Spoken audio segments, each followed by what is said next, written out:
Hit record, and then we'll edit that as necessary. Absolutely.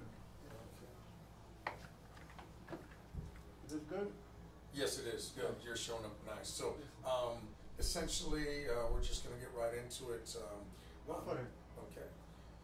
So, welcome once again to A Balanced Account with your host, Cline on the One Music Network, today's talk channel. And I'm sitting here with Raj, and I'm going to get the last name right, Karthikeyan, yes Karthikeyan. sir. You are 60% right, so I'll give you credit for that. Well, I always think, honestly, when I see you, I think of that Roman city, Carthage. I think of how you have taken over in business, how the Romans took over Carthage.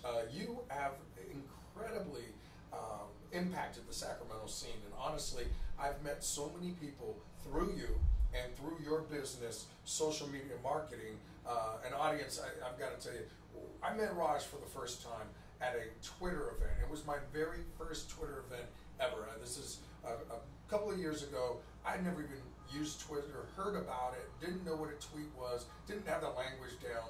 And we left on the boat. We were on the Hornblower. Yeah, the Hornblower here in downtown Sacramento. And within the course of that 2 or 3 hour cruise, that 3 hour tour, I was Twitter savvy from hooking up with people like Raj. I had a Twitter account. I understood how to do it.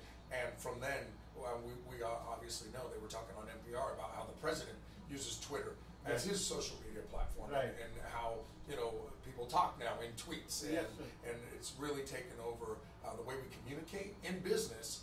And I really want to thank you for your part in that. So tell us, Raj, a little bit more about your business, about social media marketing, just how you got into helping others with their social media.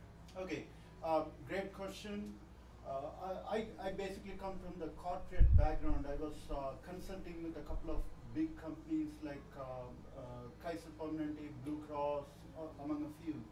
But what ended up happening was I always had this burning desire for entrepreneurship, which cannot be confined inside a corporate room. So way back in the year 2000, I decided to actually start my own business selling life insurance. That's where I started. However, the challenge that I have, since I'm a first generation immigrant without a whole lot of family right here in Sacramento, I had difficulty finding clients or even leads. I tried everything. I tried cold calling. I even went to all the chambers of commerce mixers because that was really my only avenue to meet other fellow entrepreneurs. Right.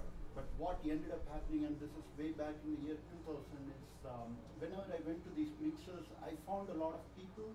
However, they all had interests which was very different to mine. In the sense, I was going in there with the intention of talking to people about life insurance, and I ended up meeting people who are either CPAs or lawyers or realtors or whatever, and they were trying to talk to me about their business, which I was not going to be a client of at that very moment. So basically what ended up happening was there was a conflict of interest. Right, there was no meshing there, okay. Exactly, yes sir. So basically that 1 year was disastrous for me in terms of business. So I couldn't really make any deals, so I actually went back to consulting.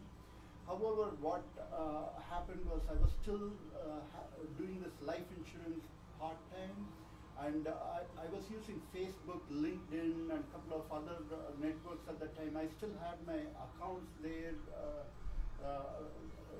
as far back as 2003 and 2004, even MySpace, if I remember. And I was using all these networks to connect with people, just chat with people.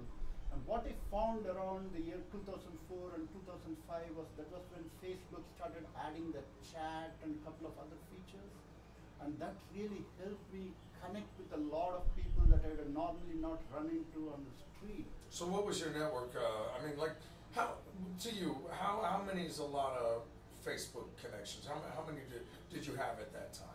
Oh, I started off very small. I started off maybe with 10 or 15 friends at first and slowly grew it to 50, 100, I never really realized at that point of time I can actually use this tool as a sales tool, you know, so I wasn't going very aggressively. Sure. I was really connecting with as many people as I possibly could. And on LinkedIn, you know, you can really connect with 5 people at a time when you have the free account. So I was doing it very slow, but even when I was doing it that slow, what I found was I was still meeting people, quality people that I can actually build good connections with.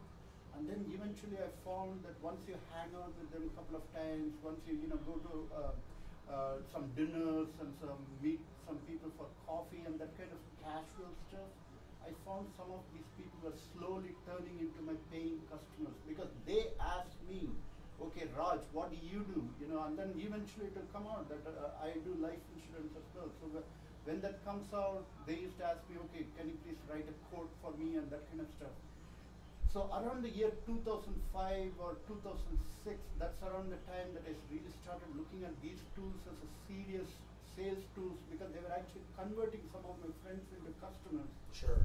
So I started educating myself a little bit more. You know, I read the book by Gary Vaynerchuk called Crush It, which had a huge impact on me because this is exactly what Gary talks about. Gary talks about how you can turn your passion into a full-blown business by using all social media tools. And as a matter of fact, he has done it himself using Facebook and YouTube and that kind of stuff. And that really opened my mind. So once that opened my mind, I went in full steam ahead.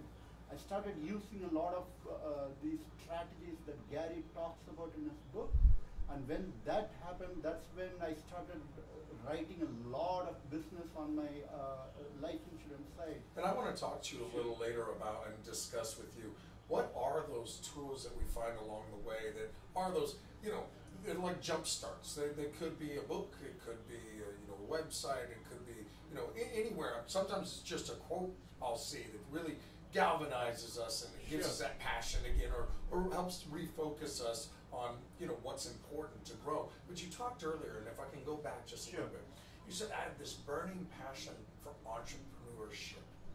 Describe a little bit. You said you're first generation immigrant, but when you came here, you took what we would consider a pretty typical sales job. I mean, life insurance is, you know, I mean, you could have gone into real estate, you could have gone into, I mean, you could have sold paint or anything, but life insurance is the consummate.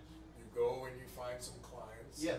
You know, you start building your business, and either you're with a company and you get some cold calls, or, you know, obviously you talked about it was very difficult for you because your first customers couldn't be your family and friends, which people who have lived in a neighborhood for a while, you know, their grocer knows them, their paper route person knows them, their mailman. Yes, so of course they've all got a natural base from which to start to hustle their friends and family. Right.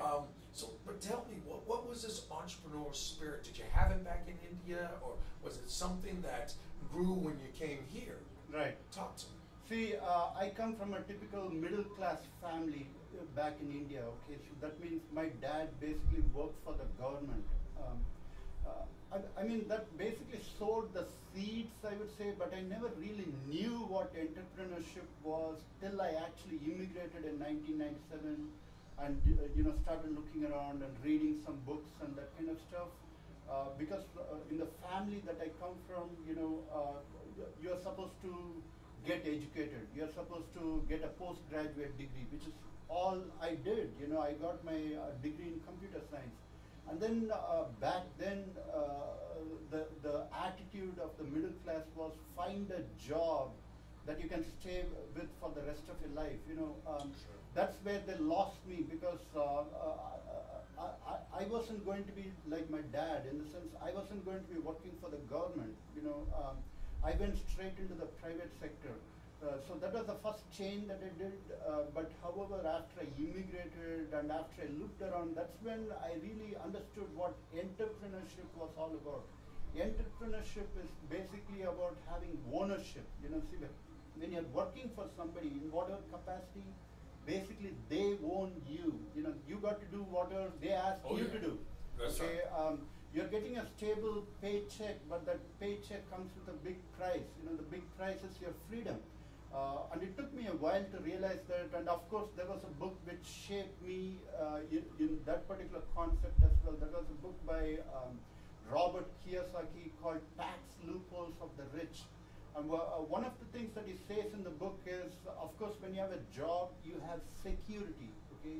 However, you can never have prosperity because your employer basically controls you. You know, everything about your paycheck, your retirement, everything is controlled by the employer. So if the employer goes bankrupt, you know, you automatically go bankrupt. In this economy, yeah. I mean, you could get a pink slip in any time. And I've shared on this show many times. People talk to me all the time and say, "Man, you're such a risk taker. You're an entrepreneur. How do you deal with the fact that, you know, you could, you know, make it or break it, or, you know, there's so much risk?" Yes. And I said, "No, you're taking the risk. Right. You're betting Right. that they don't close down your plant or Yes. shut the lights off, or, you know, let alone it's a political thing and, you know, your department, you work for the state, all of a sudden becomes unfunded, or, you know." Yes, sir. There's just so many risks that you take when you don't have control. At least I wake up in the morning, and if I want to make some money, I better get up You're and right. go to work. You're right. And I'm in control of that. And I totally agree. I think that idea, that is a definitive diatribe of, are you the person who sees life as a risk if you're in control, or a risk if you give the control to someone else? And you and I think, are the ones, someone else got the power, Yes. then doesn't make me feel very comfortable. Thank you. I would Yes, trust sir. myself over anybody else, because when it comes down to it, they're Yes. going to make decisions in their best interest, not necessarily in mine.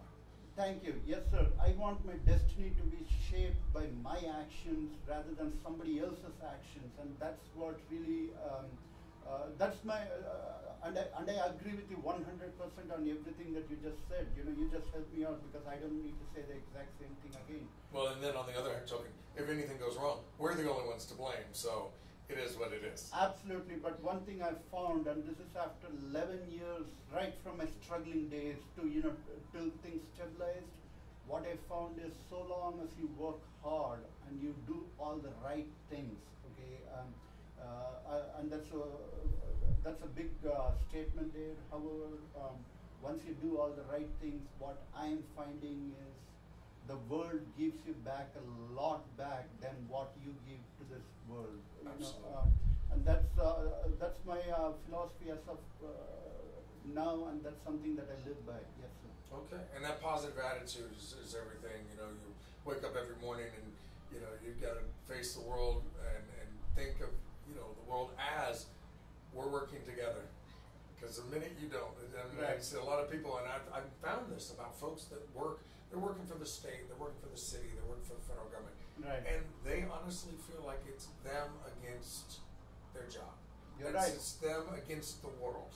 You're right. And that kind of defeatist attitude, I'm just saying, now not everybody, but as a general rule, they're looking at what can I get, and I'm in competition with everybody else. Yeah. Whereas when you're an entrepreneur, what partnerships can I create, and how can I help other people around me? How can I, you know, benefit myself by benefiting others? I mean, because honestly, you don't make money unless you make something better, Yes, sir. solve a problem, Mm-hmm. you know, or introduce something new. So, you know, it all stands to reason.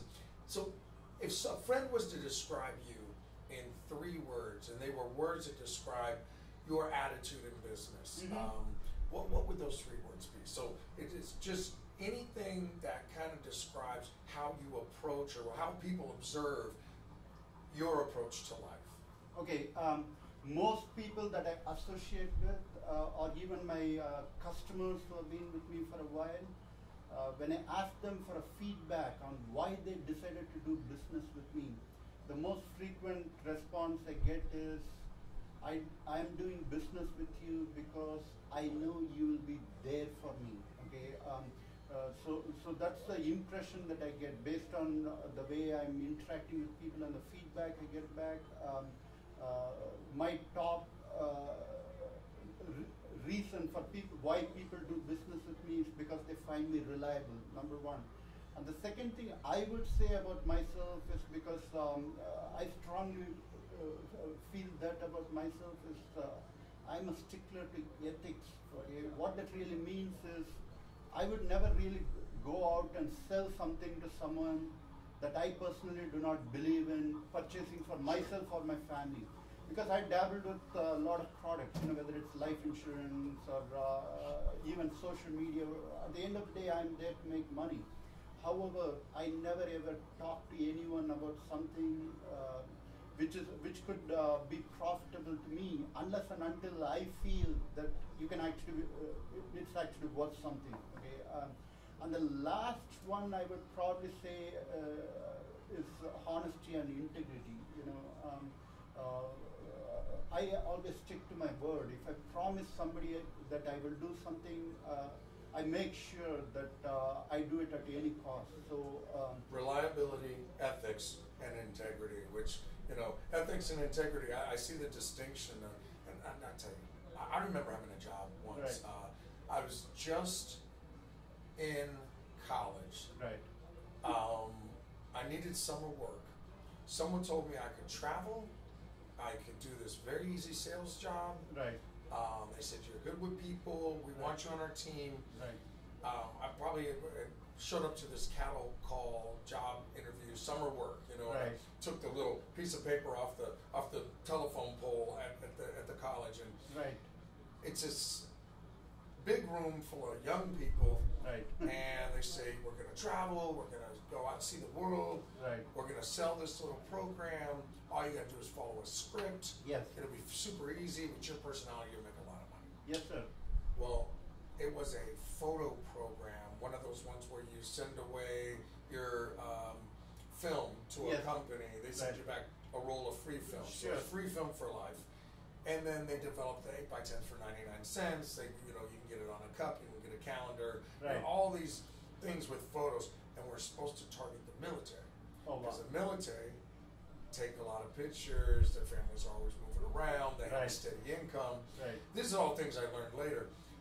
So they send us places like Moore, Oklahoma. Oh. They send us places wherever there's a military base. Sure. But some of these places are, the weather's terrible. We're in Oklahoma in January. I didn't know what freezing rain. I'm from California. I didn't know how terrible it was going to be. We're sleeping in the flea bag hotels with, blood stains on the carpet and Right. who knows what on the bed sheets. You're right. And long story short, I did very well. But what I realized is when I added it up, and they did some clothes that was incredible. If you didn't just want it outright, and some people obviously, it's a numbers game. Some Right. people did. Some people didn't answer the door. It's totally cool. They drop us off in these huge apartment complexes that serve military families. Right. Some people are home. The wife would normally be home.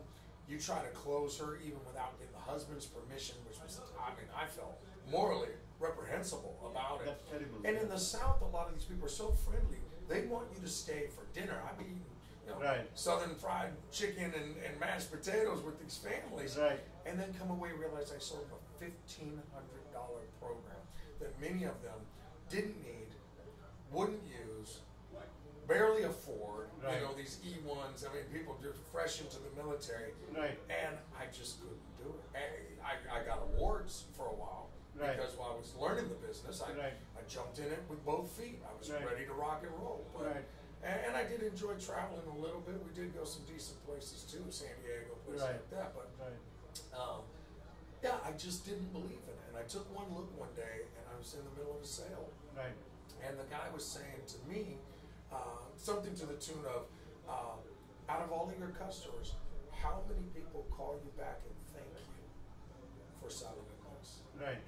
And I realized I never got a thank you from a customer. Whereas every other job I had, a service job, something like Sure. that, Sure. people, the feedback's usually immediate, or they send a letter or a thank you note. And I thought about it, I had never gotten a thank you whatsoever. And that was an alarm going off for me. That was Yes, a red sir. flag. Right. I thanked him for his time. I stood up and I walked out the door and went back to my hotel, packed my things, got on the next flight back. Good And, for you. It was just one of those things where you make that realization that you're right. This isn't ethical. Yes, yes. I wasn't lying to him per se. You're not doing anything illegal. Right. But it's still, I didn't believe in it. It's hard to believe in Yes, sir. someone else's photo program. Yes, sir.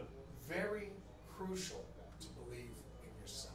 Yes, yes, absolutely. And with that, we're going to take a station identification. This is the One Music Network. You're listening to A Balanced Account with your host, Cline Moore.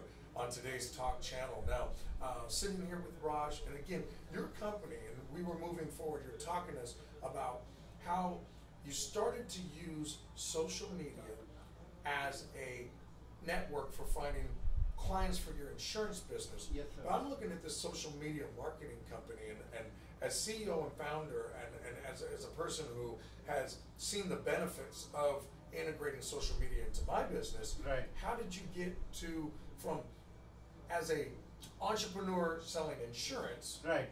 which is still not you, Right. to now doing, as you described, your passion? Yes, sir. See, I went through some steps before I actually decided to start my own full-blown social media marketing business. First, I used. Okay. Let me step back a little bit.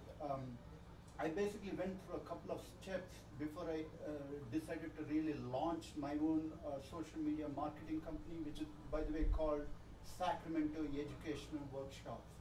Sacramento Educational Workshops, which I can find on Facebook by just typing in that word. Absolutely, yes, sir. If you go on Google and you type in social media Sacramento, 3 separate words, social media Sacramento, the very first link in the organic search result, I'm not talking about the ads on the top, the very first link on the organic search result should be me. And sure. that has generated a lot of traffic for my business. So let me step back and explain how I went from a life insurance business to a full-blown social media marketing business. What happened was once my production went up on the life insurance side, I started, like I said, educating myself a lot more about social media and started taking it a lot more seriously. And then basically my friend in Sacramento, I was actually in, believe it or not, Nebraska at the time when when my production actually started to go up, Omaha, Nebraska. And then one of my friends, Ophelia, she was still in Sacramento, and I've known her for a couple of years. I was chatting with her on Yahoo, and she said, "Raj, what the hell are you doing in Nebraska?" And that was like a big aha moment for me, and I just realized, see, I got a side business which is actually making more money than my full-time job. So at this point of time, I realized I could actually move back to Sacramento and then just rely on my life insurance business for an income. And that's exactly what I did in 1998. On the life insurance or on the social media? On the life insurance side, I was still making money off of life insurance. So I basically moved back to Sacramento and started building my life insurance business from scratch right here in Sacramento, again using all the social media tools like Facebook and Twitter to connect with people. And 6 months later, I realized I'm already using this system to generate leads for my business. Why don't I go out and talk to other businesses? Like, it could be a restaurant, it could be a CPA, it could be a lawyer, or whatever business that they could be, but at the end of the day, they need clients too, and they could benefit from using these tools. And that's when I launched my company, Sacramento Educational Workshop. And even there, I went through one step. The first step, the reason why it's called Sacramento Educational Workshops was my original impression was that I will just have training classes, where I will bring in people, I will charge them a certain amount of money for for 3 hours of training or whatever, so they can go back and use that to grow their own business. However, what I found was, even though my first initial couple of classes, people did show up, very few of them actually went back and used all these techniques that I talked to them about. That's when I changed my focus a little bit, where I went from being a training company to an actual social media marketing company. So I just basically started taking over people's social media marketing needs, and they just paid me a monthly fee for me to manage their fan page. So that's where I am. Because it's your passion anyway, and that's an important point. It's yes, like, sir. You can lead a horse to water, yes. but you cannot put a saddle on that thing and make it ride into the sunset. And unfortunately, so many times we get good information, Yes. but applying that information without having the passion, You're right. It's almost nigh impossible. And I think you did a wise thing and I want to send that out to our listeners, that even though the business focus in the beginning was one direction, by staying positive, continuing to do, you're going to learn and find out things. Yes, but here's sir. a classic case. Yes, sir. Where you took what you had to learn how to do, found that you enjoyed doing it, Yes. and turned it into a business that's profitable, being able to do it for other people. Yes, sir. So, I mean, there is no more, perfect plan. And a lot of times, a lot of people think, well, I got this great idea. Right. But if you don't love doing it yourself, and, Right. and you gain the experience because you organically built your business by yourself. Now, let me ask you a question. Sure. I can look at a lot of these websites or even engines or social media networking sites like Facebook. I don't think I'm always maximizing them. I'm using them, and I'm using them to the best of my knowledge. Yes. Yes. How did you learn how to maximize Facebook or LinkedIn or any one of these other networks that we were discussing? Right. See, that all goes back to initially I was really playing the waters. I come from a technology background, So your computer science degree helped you out yes, initially. sir. So I did have that foundation.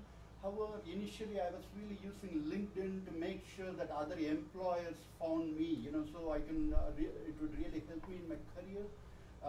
But it was a learning experience for me. See, none of these things come to you on day number one. See, Sure. you initially go in with an intention, and then you see an opportunity. It's like a big bag of gold lying right there. However, you don't see the gold the day you walk in, but eventually that realization comes to you that you can actually use this tool for a lot more than you had originally hoped for. And once that knowledge crept in, and which was backed up by other successful people like Gary Vaynerchuk, right now it should not even be a question if you can make money off of social media, because Gary Vaynerchuk has already proved that it can be done. Well, too bad you didn't have a Sacramento educational workshop that you could have attended and taken everything back, but that exists now. And so people, you can find Raj Karthikeyan at either social media marketing or by typing in Sacramento educational workshops Yes, sir. on your Google search engine, or find him on Facebook. The last name spelling it, I'm going to say Karthikeyan. So Karthikeyan. Thank you, sir. Karthikeyan. Yes, yes, Okay. that's my dad's name. Yeah. Fantastic. Well, I got my dad's name too. You're listening to Cline more on today's Talk channel. We're on the One Music Network. And Raj, it's been a pleasure talking to you just kind of about how you got started. Yes, I'd sir. love to have you back again. Sure. And then next time, let's actually talk in part 2 about what are some tricks to the trade. And you Absolutely. share some secrets here on the channel for our listeners, that if they've got the impetus to go back and try, or if they'd like someone that can come in and implement those basically life-changing, business-changing Yes, sir. techniques, then we can share that with you right here on today's Talk channel on A Balanced Account. So I'd like to thank you for coming in today. Thank we will you. have part 2 coming to you live here on Internet Radio. Again, thanks for listening. We'll talk to you soon. Have a nice day, listen. Thank you. So I want to do a part 1 and part 2. Okay, So this is what we'll do. I got to turn it over Okay. right now. sure. Will you open the door? Okay.